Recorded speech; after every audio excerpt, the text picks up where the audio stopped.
Okay, this is One Piece episode 1132 preview, guys. In 3, 2, 1.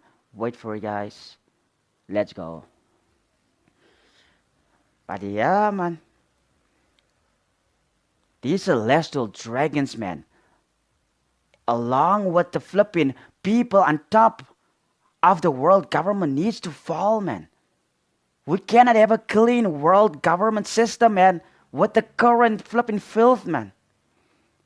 Start that Kuma takes his helpless rage with no sense of Kuma thought he would never get to see her again. More flipping tragedy, man. A pledge to Guinea. What is the title? A pledge to Guinea. Kuma becomes a father, man. There, the birth of Bani, man.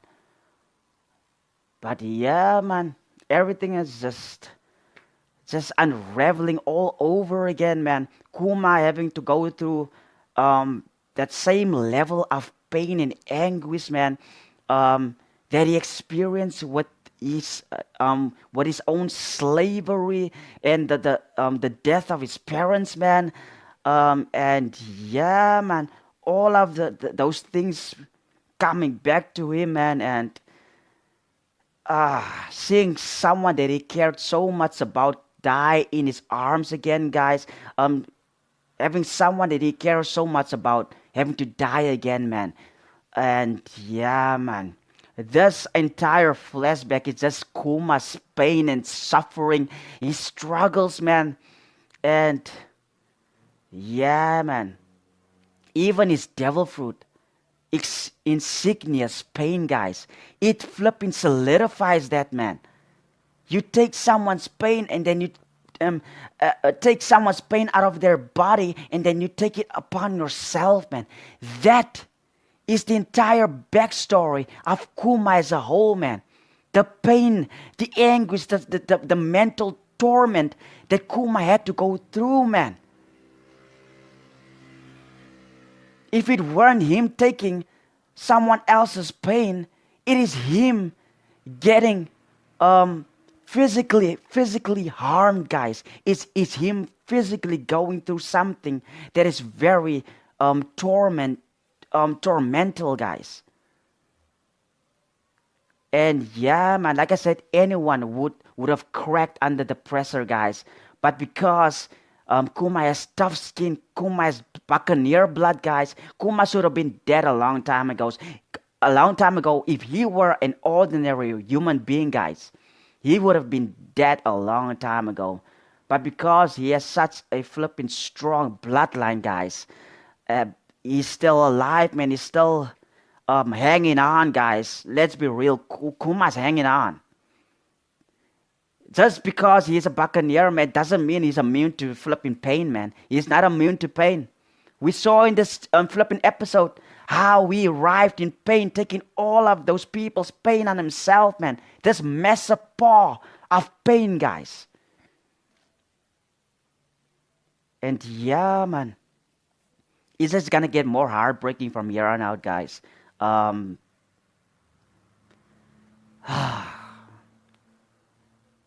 I cannot believe, man. That's why I'm saying that this is more um brutal, guys, than the Robin flashback, guys. This is 10 times more brutal than the Robin flashback, guys.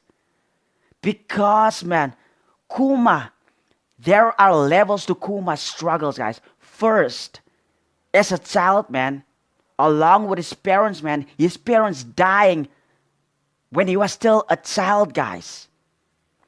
And then him having to grow up as a slave for the celestial dragons, guys. That was layer number one. The second layer was him having to go through more pain, guys, more torment, guys, with the death of Guinea, man. And then him taking people's pain on himself.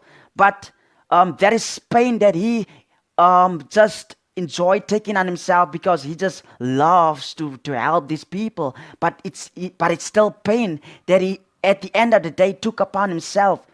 Layer 3, guys, and the final layer was him having to struggle with his daughter, guys. What he and his daughter went through, man, how they were separated, and that pinnacle decision that he had to make in order to see Bonnie's survival, guys.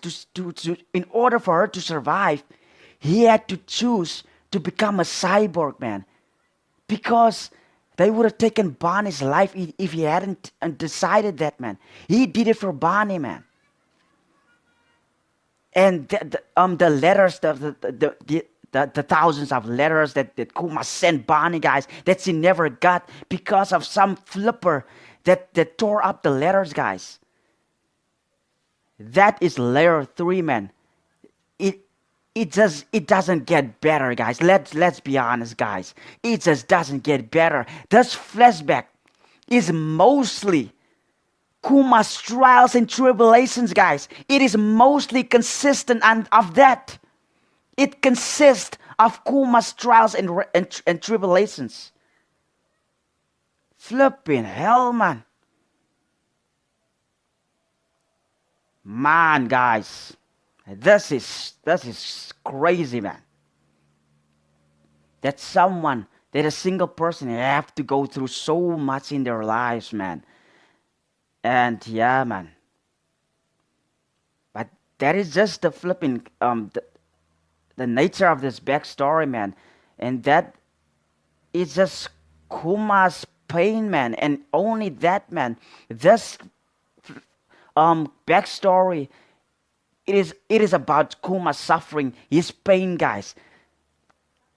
I don't know how he ever survived this, guys. I don't know, man. His parents died, guys. His father, that was also a buccaneer, succumbed. He is still alive. He was tortured. He was stabbed. A flipping arrow was put through his back, guys. He's still alive. My man is hanging on by a thread. He's hanging on by a flipping thread. Let me tell you that. But yeah, man, guys, this backstory is one of its kind, guys. It's the only of its kind when it comes to One Piece backstories, guys. Kuma's backstory is the most heartbreaking, guys. It's the most dark as well, man. You don't get it darker than someone making the choice to become a cyborg. You don't get it darker than that. Flipping hell, relinquishing his humanity. Absolutely submitting his humanity and becoming a cyborg. Because he wants to save his daughter, someone that he absolutely loves, that he cares about, that he cannot live without. Yes, guys, there's beauty in that. There's absolutely beauty in something like that, man. Affection in that. But the darkness of it all, the fact that he had to make a decision, that he had to make a choice to become a cyborg, that is the dark part of it all. You don't get it darker than that. You don't get it any darker than that. Let me tell you that, man. Flipping hell, man. At the end of the day, man, it all comes down to this corrupt world government system. To this flipping corrupt system in the world government. It all comes down to that. At the end of the day, man, Kuma could have been spared all of this. His upbringing could have been much smoother, guys. It could have been much smoother, but the world government, this corrupt system of the world government interfering with Kuma's life like that, man. Disrupting it, man. Just because he's from a different race, he needs to be enslaved, man. He cannot be treated as a normal person, as a normal human being. He needs to be enslaved. He needs to be punished. He needs to be tortured, man. Because he cannot be an ordinary person. He cannot be a person He might not be a human, a regular human, guys, but he's still a person. He is still a living, breathing organism. He is still a living, breathing organism. He is breathing, guys. He is flipping breathing. He is not something that is flipping stone dead. That's a person, for God's sake, man. Regardless if that is not a normal human being, that is still a person at the end of the day, man. This world government system and this current world government system, it needs to fall. It needs to go. It needs to fucking go, man. It needs to flip and get the hell out of here, man. I cannot take this bullshit anymore, man. Celestial dragons, man. Imusama and his bullshit, man. The Gorosei, man. Holy Knights, all of that, man. Get the fuck out of here, man. I'm done with your bullshit, man. How are you going to flip and screw with someone's life like that? How the flip do you do that, man? But yeah, man, I'm not gonna rant about this, guys. I'm just saying that this flashback isn't gonna get any better, guys.